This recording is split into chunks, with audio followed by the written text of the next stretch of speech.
sekolah di pedalaman Kabupaten Kupang, Nusa Tenggara Timur yang bangunannya tak layak sebagai tempat belajar. Negeri 7 Alasa, Kabupaten Nias Utara. Hingga kini mereka masih belajar di ruang kelas yang berlantai tanah dan beratap rumbia. Di sejumlah siswa di ND Nusa Tenggara Timur harus belajar di sekolah dengan fasilitas yang minim. Tak hanya karena lokasinya yang terpencil di pedalaman, para siswa juga harus belajar di ruang kelas yang tidak layak. Kualitas pendidikan Indonesia masih rendah. Saat ini, Indonesia menempati posisi 67 di dunia dan keempat di Asia Tenggara. Faktor dari pendidikan Indonesia yang sangat rendah ini adalah kurikulum yang terus berganti dan juga infrastruktur yang tidak merata. Pembangunan yang tidak merata menjadi salah satu faktor pendidikan Indonesia masih rendah saat ini. Kondisi di pedesaan untuk akses menuju sekolah sangat terbatas. Tidak ada transportasi umum ataupun bus. Mereka harus berjalan menerusi sungai, gunung, dan melewati jembatan yang mempunyai resiko sangat besar.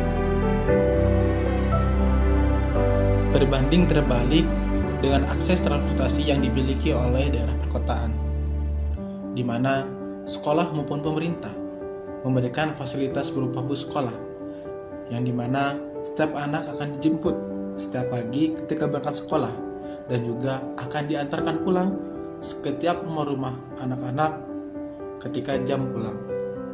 Hal tersebut membuat anak menjadi nyaman untuk berangkat ke sekolah dan juga membuat orang tua merasa aman akan keselamatan dari putranya karena merasa di bawah naungan sekolah.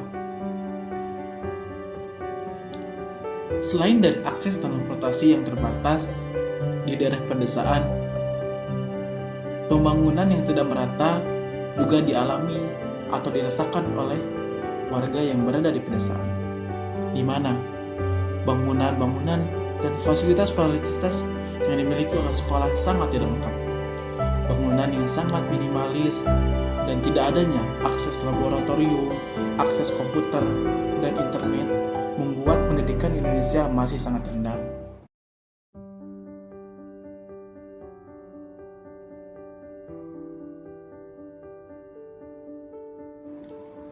Berbanding terbalik dengan fasilitas dan juga bangunan yang dimiliki oleh daerah perkotaan. Bangunan yang megah, bangunan yang bertingkat, dan halaman yang luas memberikan kenyamanan terhadap peserta didik. Akses laboratorium juga dimiliki oleh setiap sekolah yang berada di perkotaan, baik swasta maupun negeri.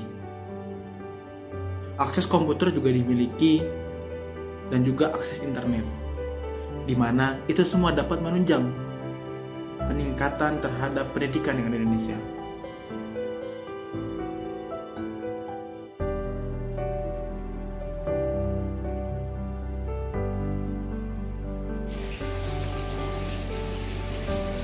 Faktor geografis menjadi faktor menghambat pembangunan infrastruktur yang berada di daerah pedesaan. Pasalnya, wilayah-wilayah yang jauh dari ibu kota sangat sulit dijangkau oleh pemerintah untuk pembangunan dan pendistribusian bahan bangunan ataupun usaha.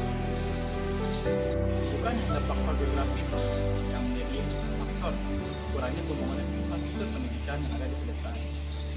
Faktor pemerintah dan juga masyarakat ikut terlibat. Asalnya, banyak oknum-oknum pemerintah yang masih mempraktekkan korupsi dalam dana pendidikan, di mana dana yang diberikan oleh pemerintahan atau Kemendikbud disalahgunakan oleh pemerintah daerah untuk keperluan pribadinya, sehingga pendistribusian dan pembangunan infrastruktur pendidikan di pedesaan masih sangat jauh dibandingkan dengan kota. Maka dari itu, untuk menuju Indonesia Emas tahun 2005, pemerintah dan juga masyarakat harus memperbaiki sistem pendidikan dan juga infrastruktur yang ada di daerah. Pasalnya, pendidikan menjadi salah satu faktor pendukung dari Indonesia Emas tahun 2045. Perkenalkan, nama saya Enung Bianto, mahasiswa Universitas Pamulang, program studi Pendidikan Bangsa dan Warga Negara. Prediksi saya 20-30 tahun ke depan saya akan menjadi dosen di salah satu universitas melalui industri. Selain itu, saya juga akan saya ingin terlibat dalam mewujudkan pendidikan Indonesia.